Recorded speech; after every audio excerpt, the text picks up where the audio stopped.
we're looking forward to seeing you in peak form here on Friday.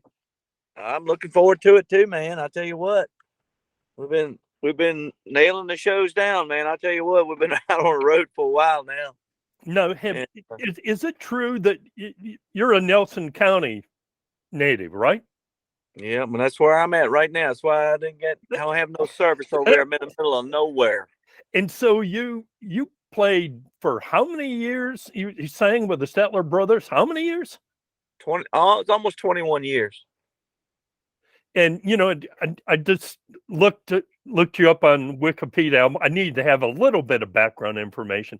How in the world you've had what 4 or 5 number 1 hit songs over the years?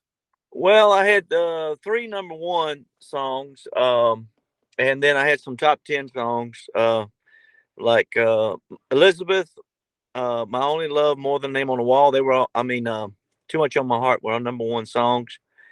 And then More Than a Name on the Wall was the top 5. I think it went to number 4. There were 2 Billboard stations that would not play that song because they thought it was controversial, of all things. And then I had a couple of other top 10 songs with the Statler Brothers.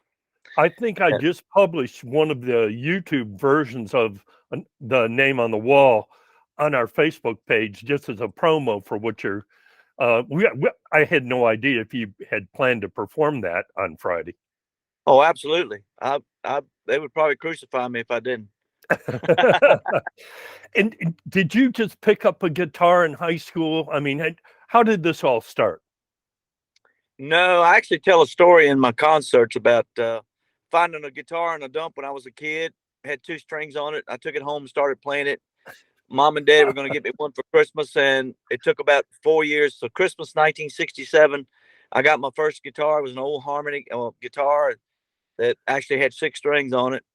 And I was 12 years old, started playing it, and started playing little high school dances and elementary school PTA meetings, and then eventually had a band and let out into the world, I guess you might say. Charlottesville, Lynchburg, Waynesboro, and all eventually up to DC area doing Holiday Inn circuits, Ramada Inn circuits, Sheraton circuits, stuff like that. And I worked 6 days a week, 6 nights a week, 4 hours a night for years playing music. And then I had a daytime job, full-time daytime job as a service writer at Charlottesville, as a service writer at a Porsche auto dealership. And then I had another part-time job as a kind of a janitor like thing, cleaning up restaurants and stuff like that. This didn't all come easy, did it? No, it didn't.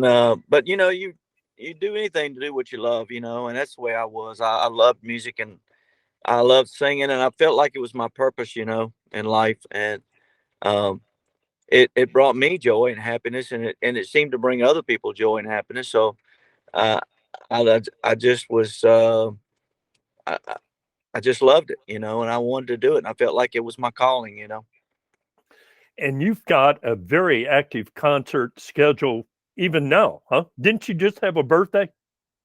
Well, I know my birthday was in March. I mean, I've seen where people said my birthday was like sometime recently, but it wasn't. March 11th, 1955. I'm 67 years old, and but I will have one coming up in March for sure. It'll be number 68. So how rigorous is your concert schedule? You're not doing 3 or 4 shows a week, are you? No, I'm probably averaging, maybe a couple shows a week, but I don't want to work too much, but I'm actually cutting back a little bit because I want to spend more time with my family and stuff like that, because I just feel like you're getting older, and you don't get to make up those times you missed with your kids and your grandkids. You know what I mean? Sure. And are you still we're pretty rigorous schedule. And are you still songwriting? Are you still creating new material, or are you just, you can probably barely get through all the songs that you've created, and you have that constant demand up from the crowd? Well, we're just thinking about that last night. I did 2.5 hours last night, and I still had songs that didn't get to do.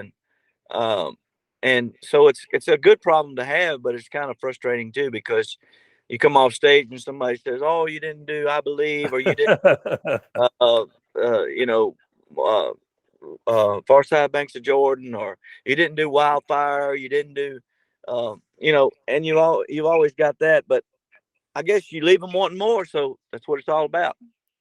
Well, folks, can't wait to hear you on Friday. I know we've been in and out here with the internet, but I certainly appreciate you taking the time to share some thoughts with us.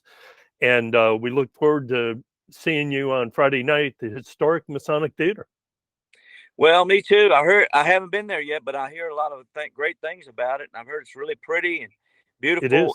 Uh, People have always treated me nice when I come up in that area, and I'm just looking forward to seeing everybody and kind of letting them in on what's going on with Jimmy Fortune, because we got a lot of stuff happening. So I'm looking forward to telling everybody about it.